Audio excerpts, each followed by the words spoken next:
Welcome to the PI Podcast, your destination for everything NFL, discussing the latest news and providing in-depth analysis of every NFL game.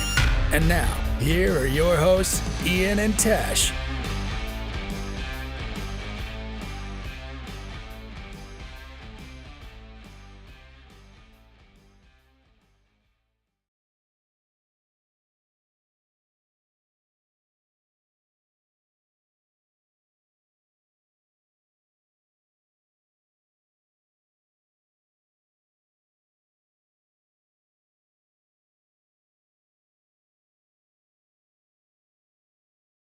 Hey guys, what is up? PI Podcast back with episode number 74.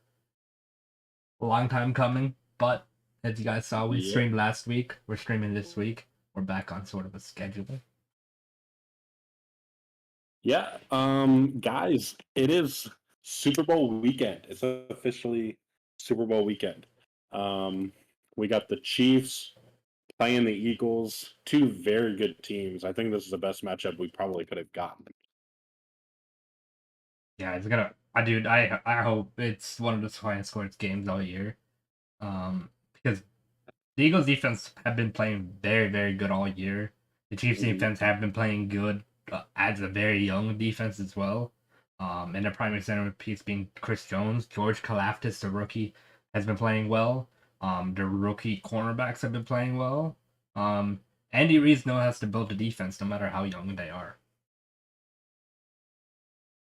Yeah, I think so. To me, the Chiefs have gotten a lot better on defense from last year, and I think a big part of that is they're on the field offensively longer because they don't have the deep play anymore like they had in the past with Tyreek Hill. They take, now they do 12, 13 play drives that lead them down the field, and now their defense is getting the rest it needed. So I think taking away the big play for the Chiefs has actually kind of helped them. Yeah, Patrick Mahomes, he's evolved year after year. Sometimes he just look for the big play early in his career, and that caused him to throw interceptions, that caused him to throw late, incompletions, and whatnot. But as soon as he started learning, especially last few years, where he's been taking the check down and taking what the defense gives him, he's just been out of this mind, been the best quarterback the last few years in the NFL, without a doubt. Yeah, definitely without a doubt. So look, I'll be honest, coming into the season, I didn't have high hopes for Jalen Hurts. I knew the Eagles team was going to be good, but Jalen Hurts is just one on a different level. Tells you a lot about the Eagles staff and how they can develop players. AJ Brown, I mean, we all knew he was good, but he's kind of been on a different level than he was in Tennessee. And, Devonta Smith, he's been playing at a good level. Their running backs have been playing at a good level. Very good offensive line, very good defensive line, great secondary. It just, man, the Eagles are stacked everywhere. And you can probably find the VODs from the beginning of the season. I predicted that the Eagles were going to be decent, but I thought they were going to have to draft a quarterback this upcoming year, and they proved me completely wrong. Yeah, it's kind of interesting. It's like when Cam Newton went to the Super Bowl. Yeah, you thought he was going to be the big guy. That year, he did have his highest completion rating of his career, but at the same time, his completion rating wasn't anything crazy to where it was going to be hard to beat. Like his completion level wasn't off the chart where it was going to be hard for him to pass that the next season. And eventually, we saw what happened to him. What has happened his whole career, he's been inaccurate, and that led to his downfall. Especially even going to the New England Patriots, he wasn't accurate at all there, and looked his worst in New England, in my opinion, than any of his time with the Panthers. Maybe you could say his last season with the Panthers when they brought him back for a reunion, and he said, "I'm back," but he never did anything after that.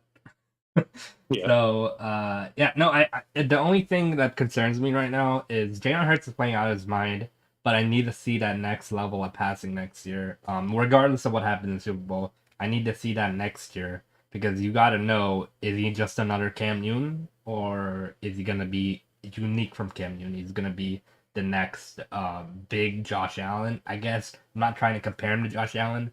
He's his own person in his own right. Um, can he be more accurate? You can learn to be more accurate, but will you? That's the main thing. Because in the 49ers game, he did take some deep shots and some medium shots, but he was highly inaccurate on those. So that has me a little worried if they have to kind of be in a track meet, how accurate Jalen Hurts is going to be. Yeah. Well, obviously, Patrick Mahomes is the guy. I mean, he is the 2022 MVP for a reason. Dude balled out, always does. I mean, you watched him get his leg damn near broken and still somehow won a playoff game. It's just, dude's amazing. But like I said, this Eagles defense is good. And I said it earlier, I think the Chiefs defense is as good as it is right now because they don't have the deep threat on offense as much as they used to. But I think that could really hurt them because really the Chiefs only have Travis Kelce and Pacheco has really kind of blossomed a good bit, but I mean they don't really have the weapons on offense. So I think that could end up hurting them a little bit in the Super Bowl. Yeah, their weapons, Juju Smith-Schuster, Marcus Wallace-Scantling, it's always kind of like you don't know who's gonna have more catches, you don't know who's got more stream yards. They're kind of iffy in the sense of being a true number one receiver. No one's really a true number one receiver. There are two number one receivers. They're tight end and Travis Kelce, who's getting like 20 receptions a game. Even in the playoffs, which is insane. He's second all time on everything for tight ends in the playoffs. It's crazy, just how good Travis Kelce is. It's gonna be fun to watch, and their receivers Juju Smith and Marcus Wallace-Scantling, they need to step up like MVS did in the conference championship. If they need any chance of winning this game, they're not gonna go deep, get some deep shots unless Sky Moore gets that one deep shot because I think that's their fastest guy other than McCole Hardman. But McCole Hardman is doubtful to play in the Super Bowl, so likely good chance that we won't see him in the Super Bowl. Yeah. So both Eagles and Chiefs, fairly recent postseason runs for the both of them, really.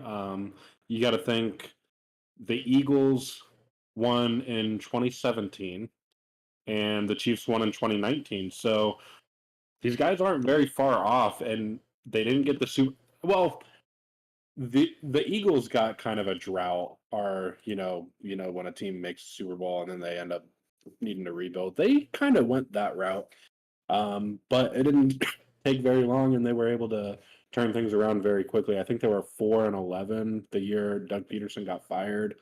But they turned it around very quickly. Howie Roseman, one of the better GMs in football right now.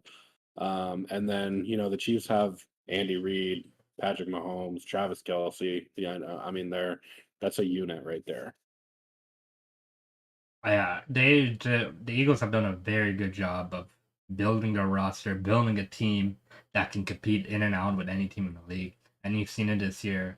Maybe we didn't expect to see it this soon, especially with a first-year head coach Nick Sirianni. But Nick Sirianni has those guys playing. I may not like his style of or the way he talks about his players or the way he talks about anything football related, but he's kind of getting the job done with the pieces he has. And bringing back Fletcher Cox, I'd say was a really, really, really good move by them. What's up, Tim? How's it going? Well, let's see. Let's talk about this is like the number one offense going up against the number one defense, but to me, the Eagles have a better offense than the Chiefs do defense. So this is why this game's really looking good. Like I said, the two best teams in football to me. Eagles took care of business on the NFC side, and the Chiefs took care of business on the AFC side. They were supposed to be in the toughest division of football this year. Didn't turn out that way, but I mean, the Chiefs took care of business. Eagles took care of business. It was going to be a good game. Yeah, just super excited. We told everyone we picked the Chiefs last week.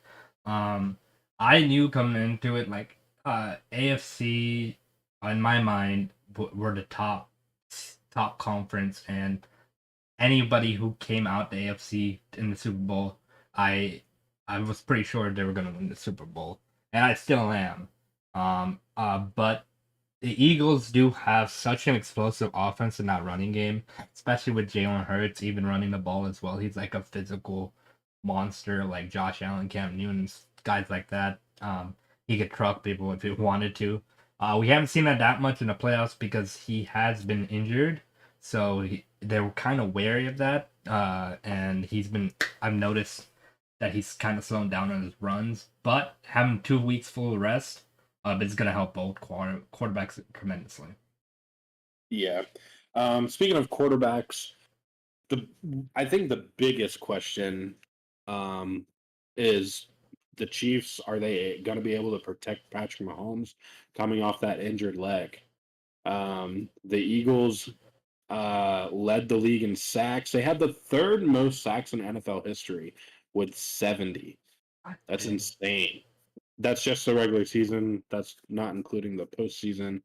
Um, and they're the only team in NFL history to have 4 players get 10 plus sacks in a season. Damn. So the whole That you is can't just block one defensive lineman. You got to block them all. that Eagles D line is so good. They have so much depth there too. Like they went out and traded for Akeem Hicks, right? Akeem Hicks. And yeah, they're not even using him as much as their main guys on the D line. Jordan Davis got injured, unfortunately. But he was such a big part of that run defense and pass rush as well. They just got very good guys. Even Hassan Reddick's getting season highs Reddick, in man, his I was gonna say sacks. Like he's been Reddick. balling. Reddick to me has been balling. And if you remember, the Chiefs lost which Super Bowl? It was the one against the Buccaneers, and it was because Patrick Mahomes was so pressured. You know, he couldn't get the ball out of his hands quick enough. The Chiefs are gonna have to protect Patrick Mahomes. Now, granted, since the Buccaneers game, the Chiefs' offensive line has played. I mean, they've upgraded it, so it's not like this is the same Chiefs O line from 3 years ago, 2019, I believe it was. Oh no, that's when they won. So it would have been 2020, I think. Tom Brady's first year in Tampa. So it's not the same offensive line, but they are going to have to really protect Patrick Mahomes in order to win this football game. Yeah, speaking about the Eagles D line as well, they made the largest year-to-year improvement in sacks. You said it. They got 70 this year. Last year they only had 29. They were 31st in the league in sacks last year, which is such a big improvement. Like it's hard to be able to make that much of an improvement in a year. Like honestly, you got to have the right people. You got to draft the right people. Your D line has to work as a whole because there are some really good offensive linemen in the league, and that's crazy. I don't even know. Oh yeah, Robert Quinn as well. He 2021 he had 18.5 sacks. And they just added him. He didn't have 18.5 sacks this year, but you could see how much depth they have, especially with Robert Quinn Yeah, being there as well. exactly. I mean, they have the best pass rush defense in the NFL by a lot. Um, Hassan Reddick in the NFC Championship had 2 sacks, 3 pressures, a forced fumble, and a fumble recovery in the first half alone. That ended up knocking Brock Purdy out of the game. Which a little unfortunate. I kind of wish that game would have been able to be a little closer because now that's something that also kind of worries me about the Eagles. They have not had to play a tough postseason matchup yet. Yeah, the Eagles' schedule this year was, I gotta say it. It wasn't anything crazy. It was super easy for them. They went most of the teams on that list were below 500. So Yep. they kind of had an easy pass here. Not saying that they're not very good, but we haven't seen them against real competition, even in the conference championship. As soon as Brock Purdy got hurt, everything went downhill for the Niners, and it was just another game where the Eagles kind of dominated because there was no competition. So this is also, there's a lot of interesting facts about this game. The Chiefs and Eagles both have the same exact record, 16-3, including the postseason. They've also scored the same number of points, 546. God They dang. also have the same number of all pros, 6. And both teams have not trailed a game in the postseason. Dang. Also, Patrick Mahomes, first in total QBR. Hurts is second in total QBR. Hurts is first in TD to interception ratio, and Patrick Mahomes is second to TD interception ratio. Oh my god. These guys know how to play, and they're gonna be ready for the Super Bowl to play. Yeah, man. It's gonna be. I hope it's gonna be such a good game. I think it's gonna be a one to remember. I think it's gonna be one of the best Super Bowls. Yeah. Well, I mean, one of the big things too, Travis Kelce and Jason Kelce. First time brothers have opposed each other in the Super Bowl. Yep, the NFL script had it a month ago. I saw that. They kept posting they could become the first brothers to play in the Super Bowl against each other, and yeah, you know what? NFL script was right. I would say if I was going to bet on some things for this game, I would bet that the Eagles defense is going to get more than 2.5 sacks. I don't see. I see the Chiefs playing well against some defense in the trenches, but I think Reddick himself will probably get 2 sacks. Ooh, okay.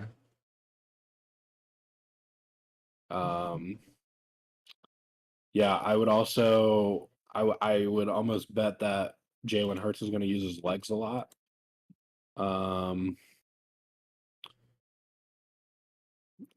And to me, I think it's going to be one of these two quarterbacks that are going to win the Super Bowl MVP. Yeah, whoever wins the Super Bowl, I think either Jalen Hurts or Patrick Mahomes is gonna get the MVP, without a doubt. Unless we get surprised, I know some years in the Super Bowl we get surprised the defensive player actually wins the Super Bowl, wide receiver wins the Super Bowl. Yeah.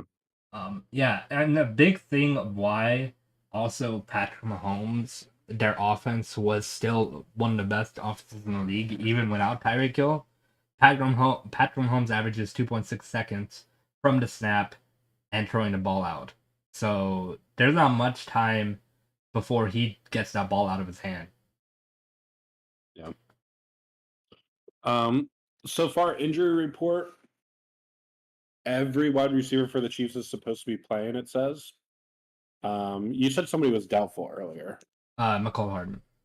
McCole Hardman, that's right. But Juju and Kadarius Toney both left the AFC Championship game early 2 weeks ago, but they both participated in practices, which is huge for the Chiefs.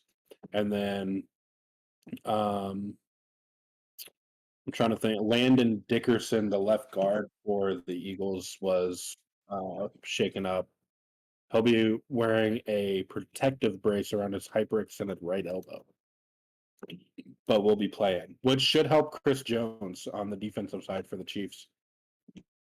Because that O line's tough. You got to find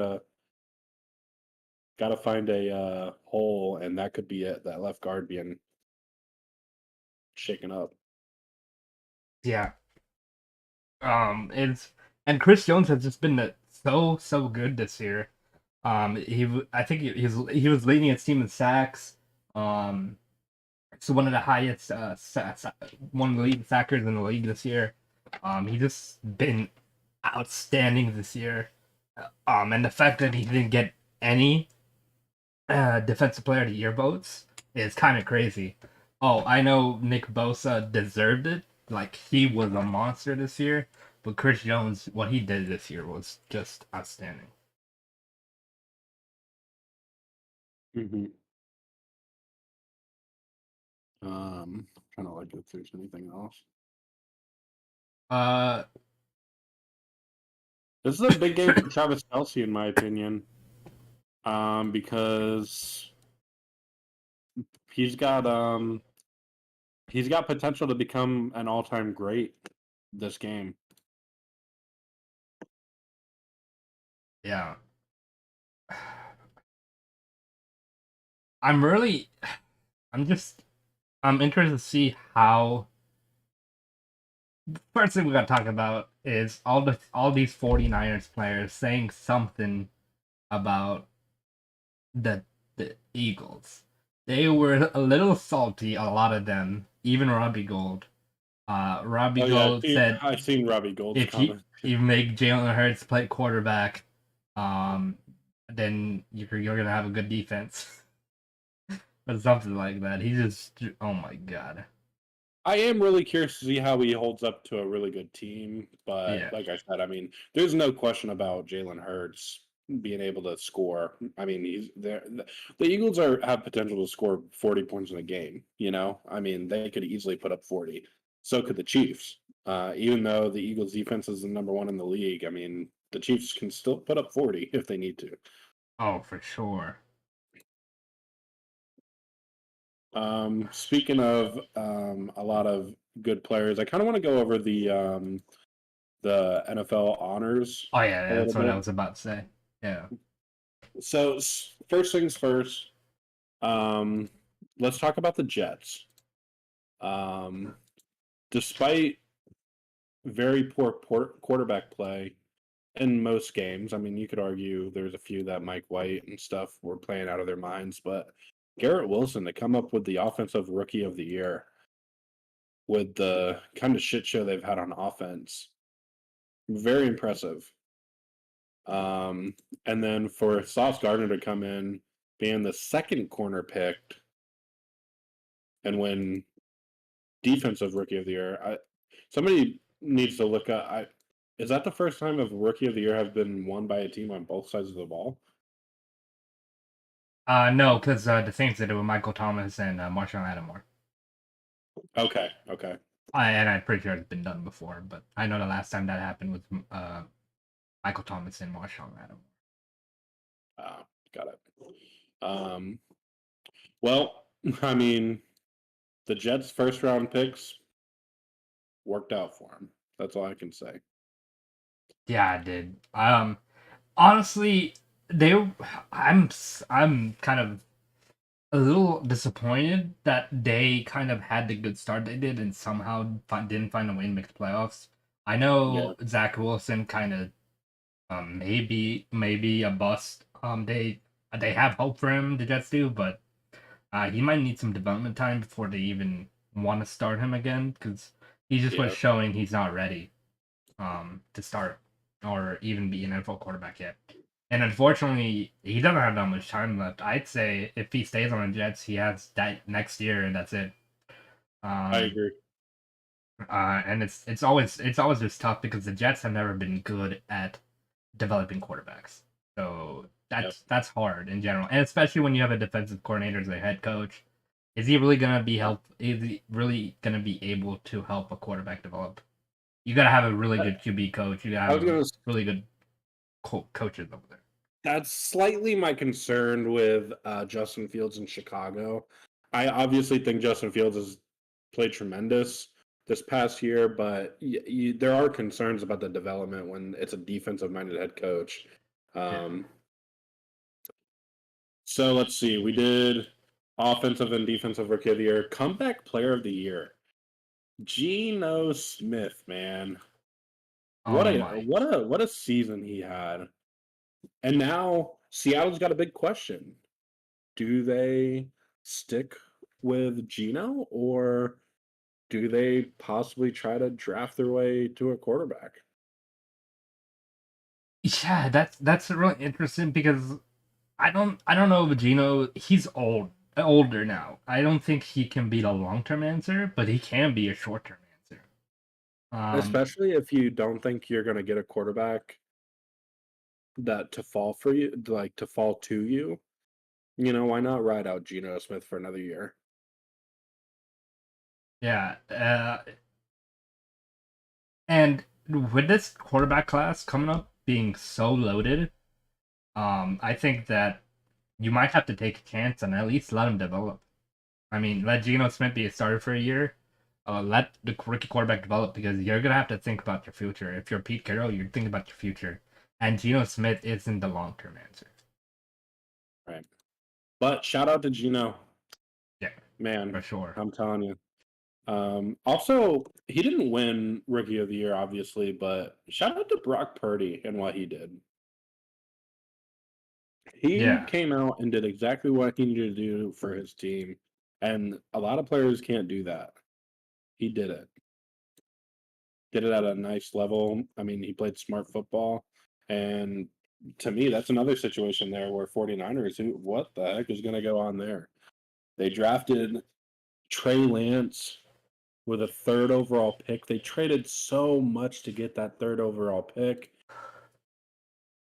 You've got Jimmy G, who's probably he's not going to play there next year, but you got Brock Purdy, who you can keep on a rookie deal even longer than Trey Lance because Trey Lance he's got 2 years now. He's on his third, and he's still going to have rookie mistakes because he hasn't been able to play. yeah, it's gonna be really interesting to see what the 49ers do. I'm really that's gonna be one of the big story points of next year, especially who they start, because when you look at it, if Brock Purdy's not ready by the start, they're gonna have to start Trey Lance. Mm-hmm. And that's where the interesting thing comes up because if Trey Lance comes out there, shows up, throws the ball well, does exactly what Brock Purdy did, basically like being accurate to football, being safe, being able to win games, it's gonna make you question: do they even need Brock Purdy or do they even need Trey Lance? Yeah, see, and Tim, they've spent so much to get Lance. You can't get any of that back. Somebody would offer you a little something for Trey Lance because, I mean, there's still the raw potential there that it's untapped. You have no idea how good he can be. But, I mean, it's still crazy to think that they gave up so much to get him, and he's played a handful of snaps, and now he's going into year 3. I mean, granted, you'll get to see what he does in the first half of the year, and maybe he wins 2, 3, 4 games, and you're like, all right, let's just stick with him. But I mean, Brock Purdy made a case for himself this year. Yeah, and it's the thing about the 49ers is I think they're so talented defensively and offensively that it's hard to tell if changing a quarterback's gonna make a difference. Because Mhm. yeah, Brock Purdy as a rookie, he's played outstanding. He's done his job, done stuff that I haven't seen a rookie do in a while. Um, but at some point you got to think of it. The 49ers have the number one defense in the league. They were locked down. They have Deebo Samuel, they have Christian McCaffrey, they have Brandon Ayuk. They have an amazing O line, especially with Trent Williams out there. Um, and a great running game with Christian McCaffrey and even the backup Eli Mitchell. Um, Yeah. so it comes to question. I think the team may have carried him a little bit, especially the defensive side, but it's gonna be really hard to evaluate a Trey Lance next year, especially because he's been hurt this whole season and barely got time as a rookie, even. So Mhm. that's gonna be something to look forward to. They have answers they have to answer. They have questions they have to Yeah. answer. Both I of them. mean, and that's one of the tough things too. Like you said, their team's so stacked. How do you really evaluate the talent? Because you could hand the ball off to Christian McCaffrey 47 times in a game and win with the team they have. I mean, did you see what they were doing to the Eagles early on? I mean, they were kind of shutting them down and constantly getting them 3 and out, 3 and out, 3 and out until up Mhm. until Brock Purdy got injured, and even after Brock Purdy got injured, Christian McCaffrey tied the game up. Yep. So Um, yeah, so I mean, the 49ers are going to be one of the more interesting things next season. Um, but we'll be talking about the all the future stuff in an upcoming podcast, we're going to try to reel back in for the Super Bowl and the NFL honors and stuff, because there's so much we could talk about the upcoming seasons, between quarterbacks. You still got head coaching vacancies. You've got new head coaches that we could talk about. So that stuff we'll all talk about later on down the road. We'll start talking about the draft and stuff after the Super Bowl. We'll do season recaps on everybody. So let's get back to Geno Smith, comeback player of the year, coach of the year. Brian Daboll. I honestly wanted I actually wanted Dan Campbell, but I understand why. I kind of don't understand. I kind of understand. I don't understand why he wasn't on the top 3. So here's my thing. In my opinion, I see a huge case for Nick Sirianni. Yeah. Huge case. That team is stacked. I mean, that team is good. That team is great. Was almost flawless in his division play. Made the Super Bowl. I completely understand why he was in the conversation. Brian Daboll, I completely understand why he was in the conversation. Do I think he should have won? No. And here's why: because they were so bad in their own division. They didn't win their division. They got 3rd place in their division. Granted, they were 4-11 last year, or 4-12 or something, or 4-13. I don't remember what it was. They only had 4 wins last year. He doubled it. I mean, almost tripled it. So I can understand why he was in the conversation. I can definitely understand why Kyle Shanahan was in the conversation when you have 3 of your quarterbacks get hurt. So I completely understand why he was in the conversation. Obviously, I'm going to root for my man, Doug Peterson.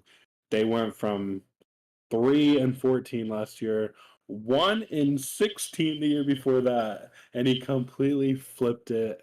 Won the division, went on a 8-game win streak. He should have at least a nomination. Yeah, his resume for this year. I'm a little hurt that he didn't get it. But even if I don't think Brian Daboll should have got it, but I think Nick Sirianni or Kyle Shanahan should have got it over anybody, in my opinion. But Doug Peterson, I think Brian Daboll on my list is number 4, with Doug Peterson being number 3, and then you could alternate Kyle Shanahan and Nick Sirianni should have got first. Dan Campbell, to me, if they would have made the playoffs, I think he would have had a legit argument. But the fact that they didn't make the playoffs, and he was building off of a lot of momentum from last year.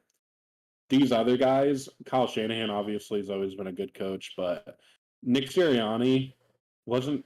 They built off a decent season last year, but they weren't like great.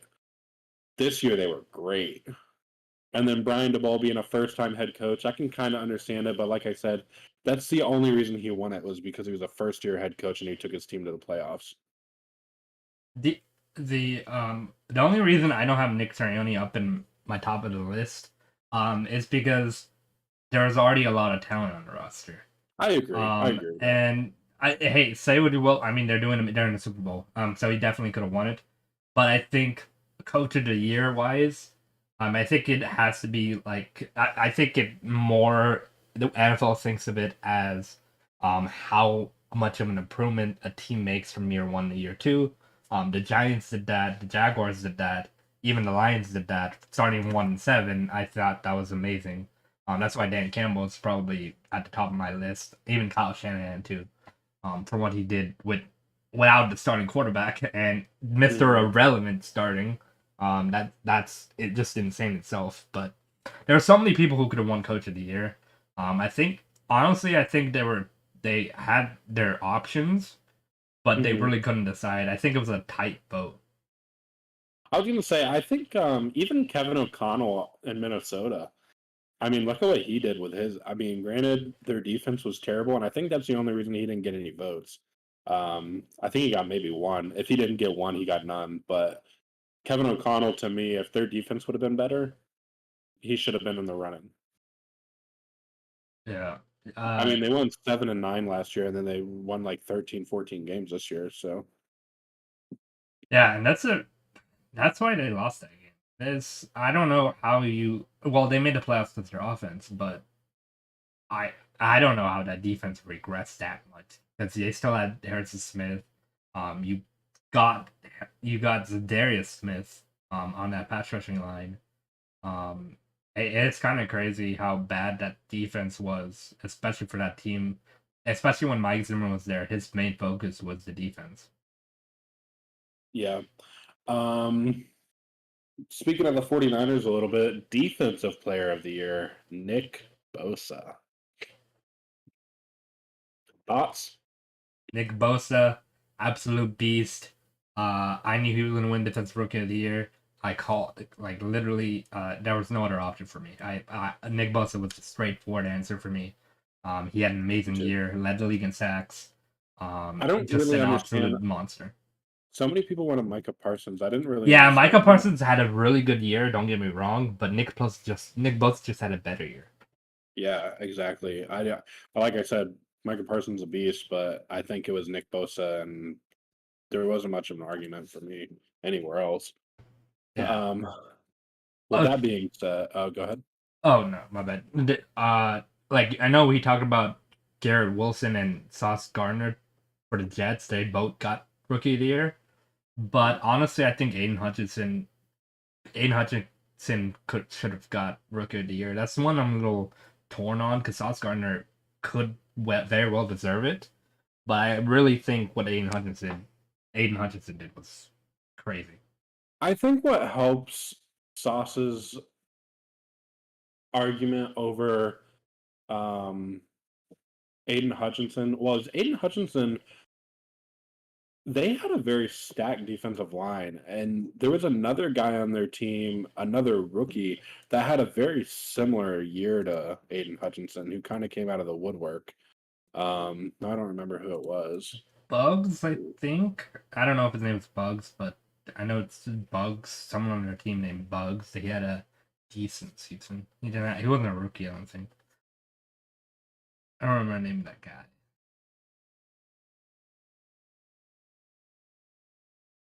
But you could say the same things for the Jets as well, because they had an amazing D line. I mean, Sauce Gardner was the best corner, so that too. But the Jets defense was very, very good this year. Was it Pascal? Pascal? Oh, Pascal. Or no, Malcolm Rodriguez, maybe it was. No, he's the linebacker. He didn't get that sacks. Are you talking about the D tackle? That had like 8. Yeah, that's not Rodriguez, but I can't remember his name. Yeah, I'm looking it up now. Yeah. Alex, no. James Houston, maybe? Yeah, James Houston was the rookie. I think so, yeah. He only had 1.5 sacks less. Than Aiden Hutchinson, yeah. Yeah, and Aiden Hutchinson's played more games, I believe. Yeah. Dude, that guy went off. Why? It's crazy. As a D tackle, too. Listen to this 2022 season. He had 10 tackles. 8 of them were sacks. Holy crap. God dang. He put in no work when he got on the field. And the sacks he got, and he did that in 7 games. Holy God dang. Holy crap. 7 games, 8 sacks. Like, he had 3 against Justin Fields. Oh my god. That's hard in itself. He had 1 against whoever the Jets. I'm assuming that was Zach Wilson. He had 1 against Kirk Cousins, 1 against Trevor Lawrence, and 2 against Josh Allen. Ooh. This stat line is ridiculous that he had 11 tackles and 8 of them were sacks. That's so crazy to me. And only 7 games. That's why I was saying, I think that's why Aiden Hutchinson didn't get it. Because this guy kind of outperformed him. Yeah. At the linebacker position. Mm-hmm. Jackson State, he was with coach Deion Sanders. Okay. And then we have the offensive player of the year, Jay Jettis. A little upset about Cooper Kupp getting hurt, but Jay Jettis. Yeah, unfortunate for Cooper Kupp, but It was gonna be tough for him regardless because they're messed everyone up for the whole year as well. Yeah. To me, this was a little bit debatable for me, the offensive player of the year, only because Tyreek Hill wasn't that far behind him, and he had some scrubs throwing the football. Yeah. I definitely understand why they gave it to Jay Jettas though. I get it, yeah. And why they gave him moment of the year. When his one-handed catch versus the Bills. Yeah. Dude, I remember sitting down in a Buffalo in a Hooters and literally watching that live. There was a Vikings fan sitting right next to me. And he kind of left because he thought they were gonna lose. And then the fumble happened. He came back. I was like, dude, they just fumbled the ball. It was crazy. And then that Jay Jetta catch on 4th and 31. 30? Like, oh my god. You know how hard it is to catch that ball with one hand? That was insane.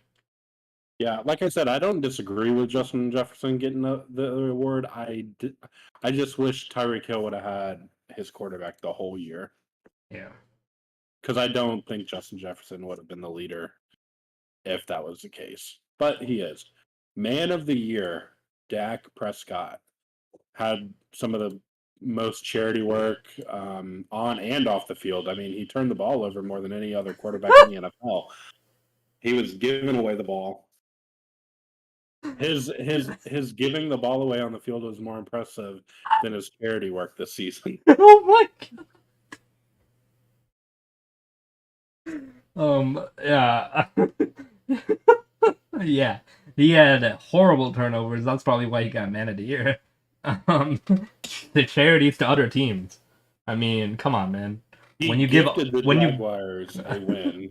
Yeah, with his interception in overtime, pick 6. When you help Mr. Irrelevant win a playoff game, I mean, gotta give him man of the year for that. But in all seriousness, congratulations to Dak Prescott. That's probably one of the highest, or probably the greatest award you could have gotten at the NFL honors. There's not many people who could say that too. Yeah, and I mean, he obviously has done a lot of work for Dallas and the surrounding areas and stuff, and it's good to see these players with the platform they have, get out there in the community and make a difference. So that's awesome to see. The Dallas Cowboys in general too are really big on the Salvation Army. So I mean, they've got a lot of stuff going on for them there in Dallas. And Dak Prescott, I mean, using his platform, like I said, that's very commendable. And like you said, it's the biggest honor you can get. Yeah, and it's also very difficult for him because he lost his mom to cancer and brother to suicide a few years ago. Yeah. So I'm sure that means a lot to him as well. I mean, the game of football is just a game at the end of the day.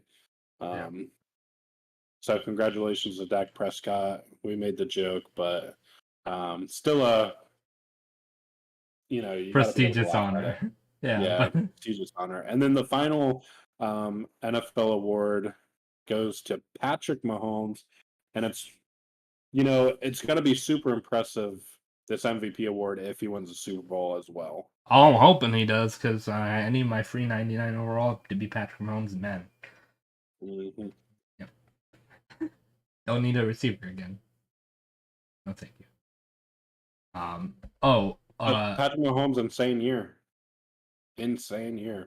Did it without Tyreek Hill, and everybody thought there was arguments for both sides. Tyreek Hill was nothing without Patrick Mahomes. Patrick Mahomes was nothing without Tyreek Hill. Both were false. Mm-hmm. They're both just hell of a player. Yeah. Also at the NFL honors, they announced the Hall of Fame class for this year. Yeah. Some really good players like Rondé Barber, Darrelle Revis, Joe Thomas, Zach Thomas, DeMarcus Ware, Don Coryell, Chuck Howley, Joe Galecko, and Ken Riley. I was most happy for Joe Thomas. That was a no-brainer. Yeah, he was a lock. Yeah, that was. If you were going to bet on a player to make the Hall of Fame, first ballot, it was Joe Thomas. And if you're going to bet on another player, it's going to be Tom Brady, because he's finally retired, hopefully. And I don't think we really talked about it last podcast, but congratulations to Tom Brady and the career he had. I mean, we won't see it again in our lifetime unless Patrick Mahomes does it. We're not going to see it. That's gonna be difficult. I know Patrick Mahomes is so good. It's just so difficult to have the success that Tom Brady did. I don't think Yeah. I think that he will go down as the greatest quarterback of all time. I don't even know if we'll ever see it again. Exactly. Mahomes is definitely kind of on pace to do it. Yeah. If he wins the Super Bowl to Sunday, he'll have 2 within his first, 7 seasons? Yeah, yeah. So that'll definitely give him a nice little, you just got to hope that you can keep Andy Reid, Patrick Mahomes together like Tom Brady and Bill Belichick were together. And like Tom Brady left and won a Super Bowl in Tampa too, but that was just to prove he could do it without Bill Belichick. Yeah. And that would be actually interesting if Patrick Mahomes did that too. Yeah, wins 6 and then does the same thing. Comes to Jacksonville. Then who's Trevor Lawrence going to? Jets? He'll be our wide receiver. I'll take Trevor Lawrence on wide receiver. Oh, we'll have 2 quarterback option plays and wildcat formation. Good. That Fonz was nice. If you guys saw it, it was funny. Kelly Clarkson hosted it, which I was a little concerned about, but I guess they have good jokes that they make anyways. So yeah, it ended up working. Kirk Cousins was singing. Oh yeah, he's actually a good singer. Yeah. But we got dang, I just clicked on tickets for the Super Bowl. Oh my god. You can still buy them. $3,411 is starting price. That is upper level 420. That is literally the worst seat in the building. And then the most expensive one is $102,000. Oh my god. Oh, that's press box, I think. Oh, well, still. Wait, you can buy press box? Wait, no, these are people trying to resell. Oh, these are 2 tickets. Oh wait, no, this is what? Ew. $102,688, but they're like kind of nosebleed. That doesn't make any sense. Some people probably bought them and just put random prices on them. Yeah. Trying to make some money. Yeah. The tickets remaining 5,000, 4,000, 3,000, 3,500. Holy crap. That's the lowest? Yep. There's not many tickets left. Dang. That's crazy. Well, guys.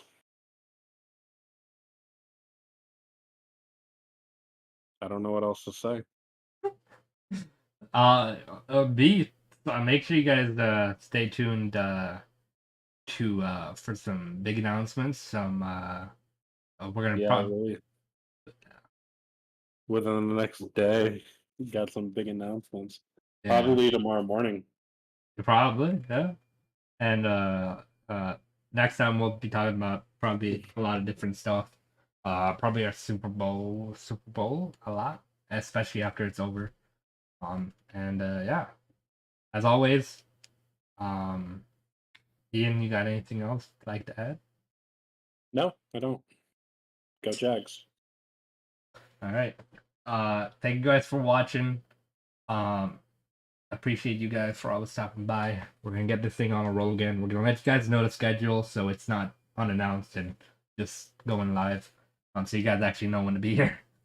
But yeah, appreciate you guys. Thank you guys for watching. And see you guys next time. Peace. Thank you for watching the PI Podcast. Make sure you subscribe and tune in next time so you don't miss the latest news in the NFL world. You can also follow us on TikTok at PIPodcast and on Twitter at PIPodcasters. Until next time.